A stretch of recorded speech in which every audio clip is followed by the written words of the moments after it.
প্রিয় দেশবাসী, আসসালামু আলাইকুম ওয়া রাহমাতুল্লাহি ওয়া বারাকাতুহু। আমি চরমোনাই হুজুরকে নিয়ে কিছু কথা বলতে চাই। তো আমি চরমোনাইর হুজুরকে নিয়ে কথা বলার কোনো যোগ্যতাই রাখি না, তারপরও কথা না বললেই নয়।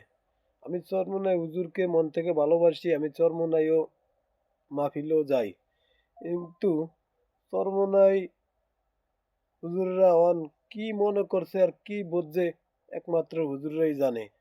চরমোনাই হুজুর বলছে এরা ১৪৩ আসনে ফেলাস, মানে ১৪৩ আসন এরা সিট পাইবি।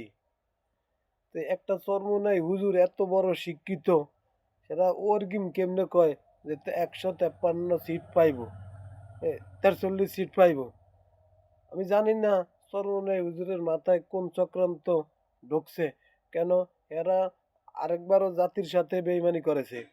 একবার আওয়ামী লীগের লগে নির্বাচন করছে, কইরো এদেশের জাতির লগে এরা বেইমানি করছে।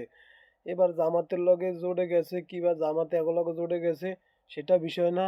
সবকিছু সবকিছু ভালো ফলাফলের দিকে আসছে।